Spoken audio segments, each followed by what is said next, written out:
Resim 16 geldi. Resim 16.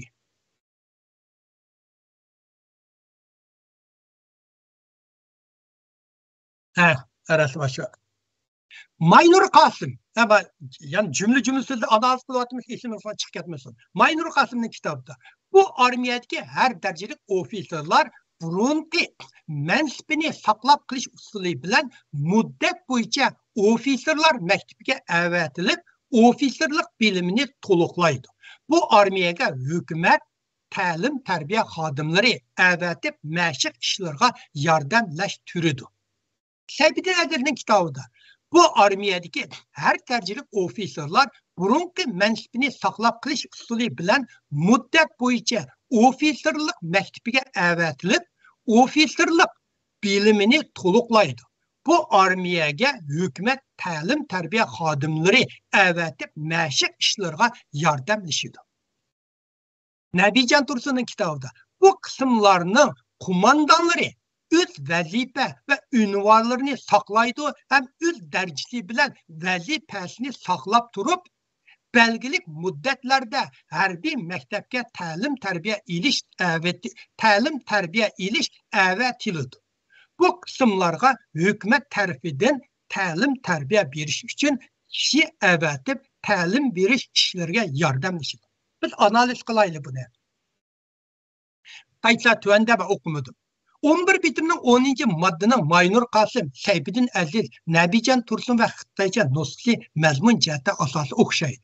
Birinchi, milliy armiya Xitoy armiyasiga o'zgartirildi. Xitoy armiyasida o'z vazifasini saqlab, Xitoy armiyasi o'zgartirilgandan keyin faqatla Xitoy buyrug'iga asosan vazifa o'rindi. Ikkinchi, Xitoy xodimlarini avatib milliy armiyaga ta'lim tarbiya berdi. Mesela o'ylab bakinglar. Milliy armiyaga Xitoy nim deb ta'lim tarbiya berdi? Milliy armiya deb jurgan sen guyla buningdan keyin mening deganimni bo'yicha ish qilsan.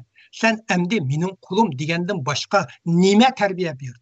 Sen bizga taslim bo'lding. Endi biz nima desak shuni qilsan degandan boshqa nima tarbiya berdi?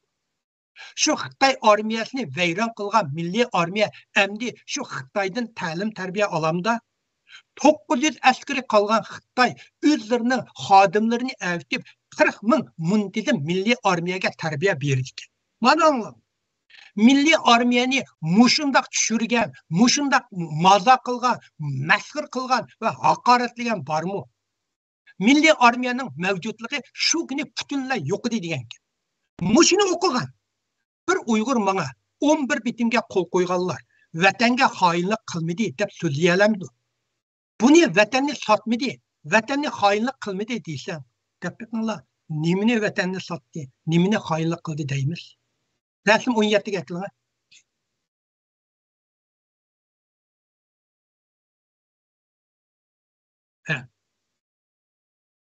Maynur Kasım, bularımız 10. maddede ilatkan cümleler. Maynur Kasım, Şinjan'da turuşluq Merkezi Armiyası bu armiya o'zaro do'stlik munosabatini saqlaydi. Bir-biri bilan o'cha kishadigan ishlarni qilmaydi. Seyfettin Aziz kitobida bu Şinjan'da turuşluq Merkezi Armiyasi bu armiya bilan o'zaro do'stlik munosabatini saqlaydi. Bir-biri bilan o'cha kishadigan ishlarni qilmaydi. Nabijan Tursun kitobida merkezning askarlari ve milli harbiy kısımlar o'zaro do'stlik munosabatlarini saqlashları lazım hem de o'zaro bir-biriga qarshi hech qanday dushmanlik harakatlarini qilmasligi shart. Analiz qilaylik. Birinchi, Xitoychida o'xsha, Xitoychida Sharq Turkiston armiyasini milliy armiya deb olmagan. Sıçan bu armiya deb olgan. Herkes Xitoycha armiyada. Shuning uchun ben milliy armiya deb nima ilvog'ini tamamen yolg'on gap. Olmagan. Bundaq ilish orqali milliy armiyani bandit degan nom bilan yo'churun bog'lagan.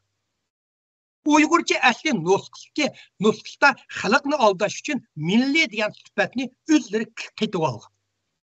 Ikkinchi, bu jumlada 1000 askari qolgan, 1000 askari bo'lmay qolgan Xitoy armiyasi markaziy armiya, yana davlat armiyasi deb ilish orqali milliy armiyani tajovuzchiga qarshi armiya emas, balki Xitoy zimindagi bir banditlar qo'shiniga aylantirgan. Üçüncü, düşmanlık hareketleri kılmaslığı şart deb milliy armiyaning Xitoy tajovuzchilarini Sharq Turkistondan butunlay haydab chiqarish jangovarligini yo'qotgan. Xitoy tajovuzchilar texnik sening davlatingni bilib tursa, sen qandoqmi uning bilan o'zaro do'stlik munosabatni saqlaysan, dushmanlik qilmaysan. Shuning bilan tajovuzchiga qarshi ozodlik harakatni zulmga qarshi harakatga aylandi. Xitoy milliy armiyani bandit deb aniqlama bergan Fatih tuvandagi rasmda oldin qatam ko'rsatgan budam yana ko'rsatay. Rasm 18ga akilana.